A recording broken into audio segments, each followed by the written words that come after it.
Cara, tira a mão daí, senão vai dar ruim. Fala galerinha, tranquilo?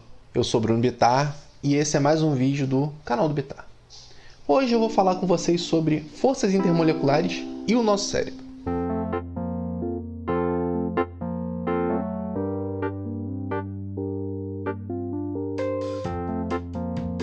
Relaxa, você não se confundiu não. Esse aqui não é o canal do Bittar. Eu tô pegando uma carona aqui na locomotiva universal da curiosidade. Eu fui convidado a participar aqui no canal. Aliás, Caio, Fred, muito obrigado por terem aceito o meu convite. Eu queria embarcar naquele vídeo que o Fred gravou sobre as lagartixas manipularem forças elétricas. Lá o Fred falou sobre interações intermoleculares, que são interações que acontecem entre moléculas diferentes. Mas e se eu tiver uma molécula muito grande?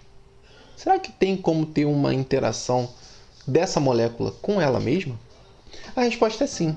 E esse é o caso das proteínas. Proteína é um polímero de aminoácido. O que é um polímero e o que é um aminoácido? Aminoácidos são substâncias orgânicas que em uma das suas extremidades tem um grupamento amino e em outra extremidade tem um grupamento ácido. Daí o nome aminoácido.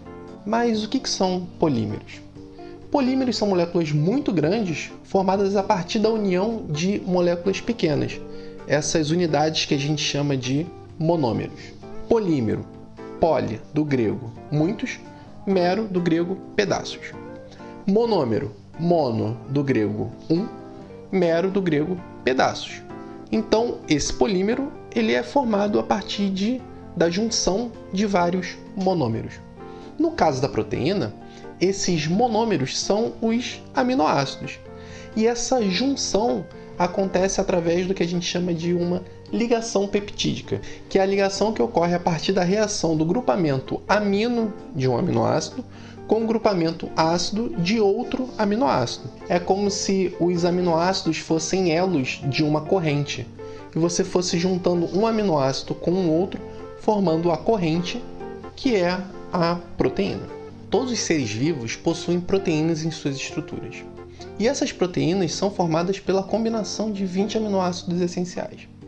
Esses aminoácidos essenciais, eles diferem entre si pelos seus penduricalhos, pelas suas estruturas químicas. Você tem ali a estrutura principal, que é a cadeia principal, que é o aminoácido, e nessa cadeia principal você tem cadeias secundárias penduradas. O interessante é que esses penduricalhos são carregados pelos aminoácidos na formação da proteína. Então você tem uma cadeia longa, que é a proteína, com vários penduricalhos diferentes ao longo da sua estrutura. Bom, eu fiz essa estrutura de barbante aqui para ilustrar o que eu estou querendo dizer. O barbante como um todo, ele representa a proteína. E essas voltinhas aqui, elas representam aqueles radicais, os penduricalhos, que vieram juntos dos aminoácidos que compõem essa proteína. Essas interações ocorrem dentro da própria molécula.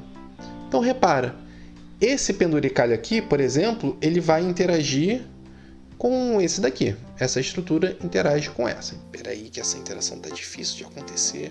Essa outra aqui, ela vai interagir, por exemplo, com essa. A proteína, como um todo, ela não fica retinha. Ela assume uma estrutura 3D, que depende, primeiro, das interações intramoleculares, agora porque estão acontecendo dentro da molécula, e também pH, concentração de substâncias e principalmente temperatura. Porque repara, quando a gente fala de substâncias, moléculas, às vezes a gente pensa que elas estão paradinhas, mas não. Como elas têm calor, como elas têm energia, elas ficam ali vibrando, se movimentando. Conforme você vai aumentando a temperatura do ambiente, essa agitação vai aumentando. E uma coisa que é importante dizer aqui é essa estrutura 3D que vai conferir a reatividade de uma proteína qualquer. Então aquele negócio que a gente vê lá no ensino médio, no ensino fundamental do esquema chave-fechadura, é essa proteína nessa estrutura 3D é que vai conseguir fazer o seu papel, vai conseguir desempenhar o seu papel no ser vivo. A reatividade de uma proteína depende da sua estrutura. E a sua estrutura depende, por exemplo, da temperatura do ambiente.